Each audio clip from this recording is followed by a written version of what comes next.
கலந்தவர்கள், கரைந்தவர்கள். இவர் கட்சியின் தலைவர் அல்ல, தாய்க்கும் தந்தைக்கும் மேல். இதற்கு பின்னால் தான் குடும்பம் என்பது போன்ற ஒரு எண்ணம். இது எனக்கு மட்டுமில்லை, நான் சொல்வது இந்த உணர்வு கொண்ட, இதை பார்க்கிற அல்லது என் கட்சியில் இருக்கிற பல்லாயிரக்கணக்கான பேருடைய உணர்வு தான். எங்களுடைய பலமும் அதுதான். ஆட்சி அதிகாரம் என்பவைகள் எல்லாம் மக்களுக்கு தொண்டு செய்வதற்காக. இந்த பின்புலத்தில் நாடாளுமன்ற அனுபவம், நாடாளுமன்ற வாய்ப்பு அப்படிங்கிறது அதை பற்றி சொல்லுங்க.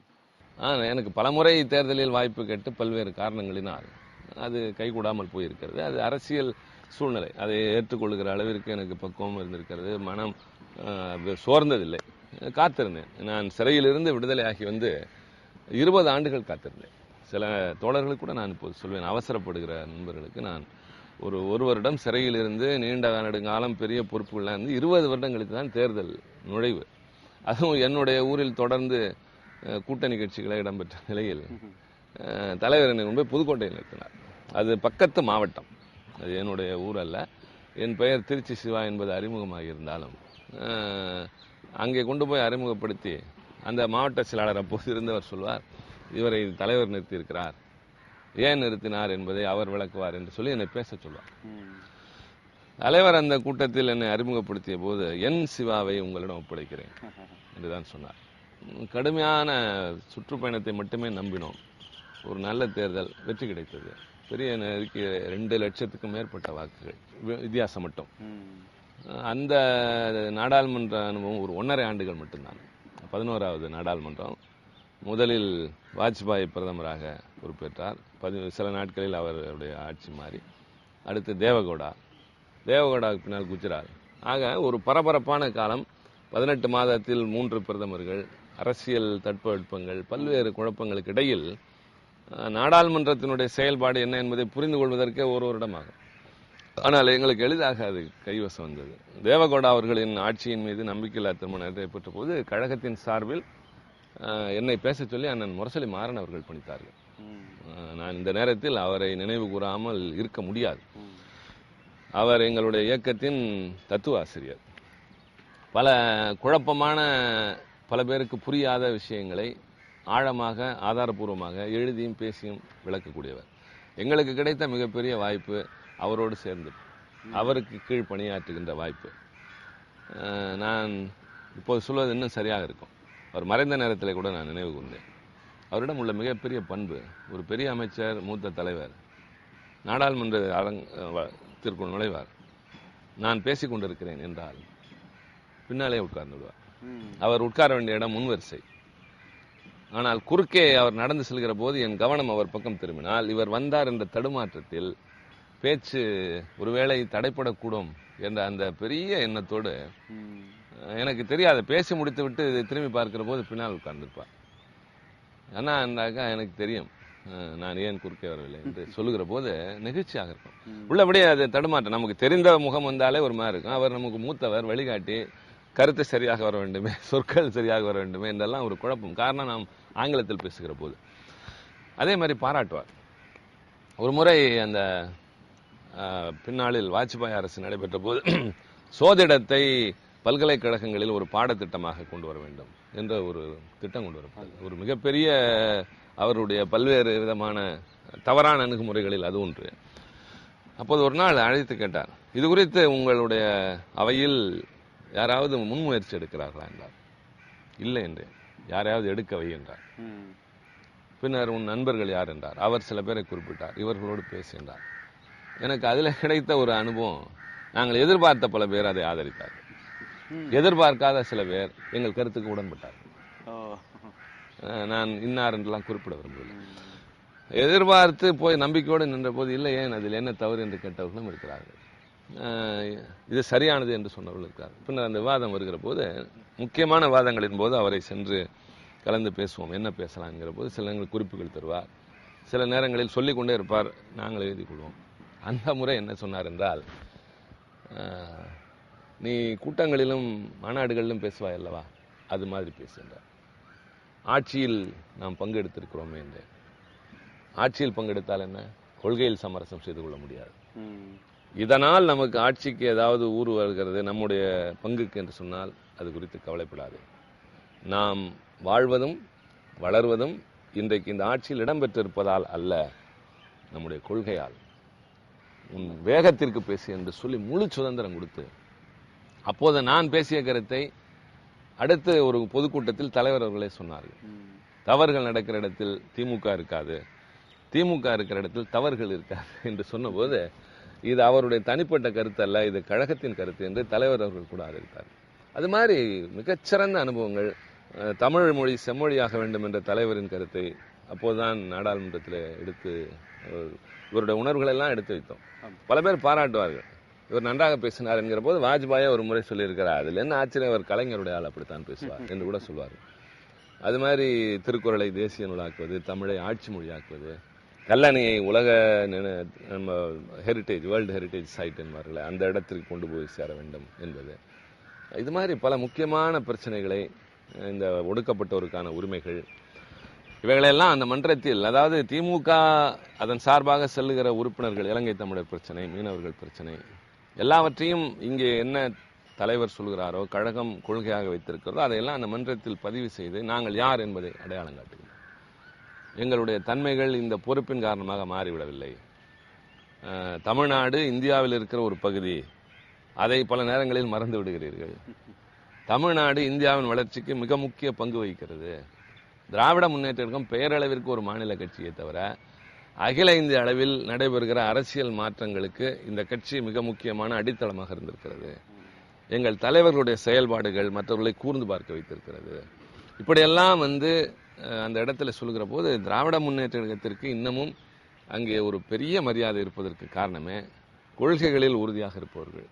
இந்திரா காந்தி அம்மையார் சொன்னதைப் போல தோழமையாக இருந்தாலும் உறுதியாக இருப்பார்கள், எதிர்த்தாலும் உறுதியாக எதிர்ப்பார்கள். அது அண்ணா காலம் தொடங்கி தலைவர் காலம் தொடர்ந்து இன்னமும் அந்த வீரியத்தோடும் ஒரு மரியாதையோடும் நாங்கள் நாடாளுமன்றத்தில் வளம் வருகின்றோம்.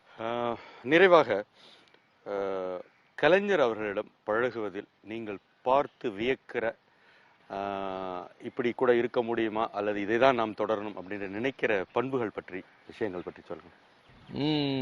நாங்களே எங்களை நினைத்து வைக்கப்படுகிறது. அது சோம்பேறித்தனம் என்று கூட சொன்னால் தப்பில்லை. எழுத நினைப்போம், யோசித்து விட்டு ஒத்தி வைத்து விடுவோம். பின்னர் ஏதாவது ஒரு காரியத்தை நாளை செய்யலாம் என்கிற போது அது தள்ளி போ. ஆனால் அவரிடம் இருக்கிற அந்த பேசிக்கொண்டே இருப்பார், ஒரு எழுந்து உள்ளே போவார், ஏதோ ஒரு முகங்கள் வசூல்வது போல இருக்கும். திரும்பி வந்தால் முரசலுக்கு எழுதி விட்டு வந்துவிடுவார். இங்கே இருப்பார், திடீரென்று முரசொலி அலுவலகத்தில் இருப்பார். கலைஞர் தொலைக்காட்சியில் வருகிற நிகழ்ச்சிகளை பார்வையிட்டு கருத்து சொல்வார். கட்சி நிகழ்ச்சிகள், ஆட்சி, இப்படியெல்லாம் பார்க்கிற போது பன்முகம் கொண்ட ஒரு தலைவர் என்பதை தாண்டி இந்த வயதிலும் நான் பெருமிதத்தோடு சொல்வேன், எனக்கு தெரிந்த உலக அரசியல் வரலாற்றில் மிகப்பெரிய வயதில் சாவதற்கு 48 மணி நேரத்திற்கு முன்னால் வரை 1.5 மணி நேரம் ஒலிபெருக்கில் பேசிய ஒரே தலைவர் தந்தை பெரியார் தான்.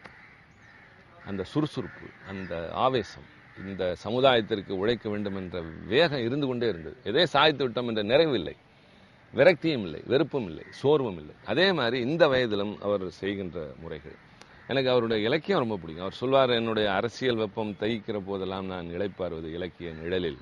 எனக்கு கூட இசை ரொம்ப பிடிக்கும். இசை வல்லுநர்களோடு நான் கொஞ்சம் பேசுவதில் எனக்கு இயல்பு, இசை கேட்பதில், நல்ல திரைப்படம் என்றால் அவர்களோடு பாராட்டுவதில். அதே மாதிரி தலைவர் எழுதுவார் என்கிற போது இந்த வார்த்தை வேறு யாராலும் பயன்படுத்த முடியாது என்றெல்லாம் யோசிப்போம். ஒரு சின்ன உதாரணம் சொல்ல வேண்டும் என்றால், வால்கா முதல் கங்கை வரை என்று ராகுல் சாகித்யாயன் மனித குலத்தின் வரலாற்றை பற்றி எழுதியிருப்பார். எனக்கு பிடித்த நூல்களில் ஒன்று. நெஞ்சுக்கு நீதி, தலைவரின் வரலாறு, ஆனால் அதுவே தமிழகத்தின், இந்தியாவின் வரலாறை உள்ளடக்கியதாக இருக்கும். இந்த ராகுல்ஜியின் ஒரு நூலைத்தான் மனித குலத்தின் வரலாற்றுக்கு படித்துக் கொண்டிருந்த போது காலப்பேழையும் கவிதை சாவியும் என்று ஒன்று எழுதினார். அதில் ரொம்ப அற்புதம் என்னவென்றால், எனக்கு நேரம் அதிகம் இல்லை, காரணம் இலக்கியத்தை பற்றி பேச ஆரம்பித்தால் அதற்கு ஒரு தனி இது. காலப்பேழை, கவிதை சாவி, ரெண்டையும் பிரித்து பாருங்கள். காலம் என்பது அப்டிராக்ட், பார்க்க முடியாது. பேழை என்பது கையில் இருக்க மெட்டீரியல். ஒரு அப்டிராக்ட், ஒரு மெட்டீரியல். காலம், பேழை. கவிதை என்பது அப்டிராக்ட், சாவி என்பது மெட்டீரியல். இது மாதிரி ஒரு பிணைப்பை எனக்கு தெரிந்த ஆங்கில இலக்கியத்தில், தமிழில் இவ்வளவு அற்புதமாக ஒன்று காண முடிந்தது, ஒன்று காண முடியாது. அந்த ரெண்டையும் ஒன்றாக்குகிறார். காலத்தை பேழையாக வர்ணித்த ஒரு கவிஞனை நான் படித்ததில்லை.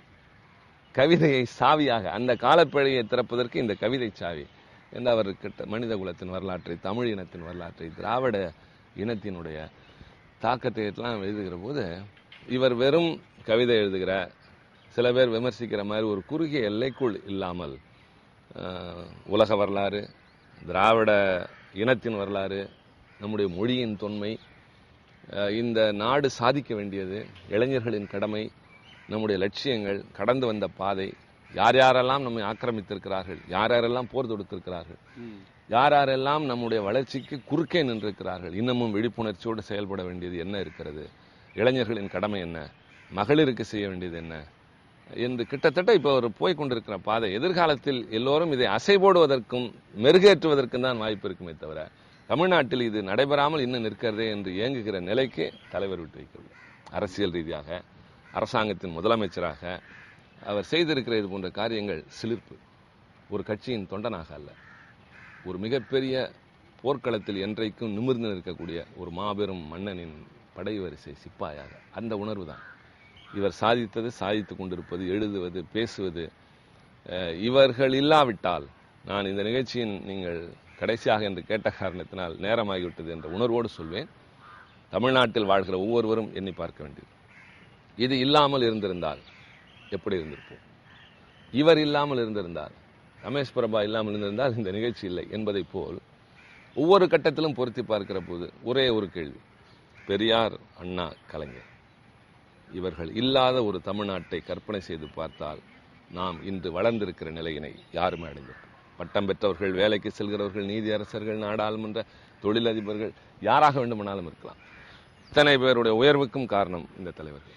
தமிழ்நாட்டில் கடைக்கோடி மனிதனுக்கு கூட தொண்டு செய்கிற ஒரு முதலமைச்சராக பெருமைக்குரிய காலம் இது, சோழர்கள் காலத்தை. உண்மை உண்மை. அதாவது நீங்க குறிப்பிட்டது போல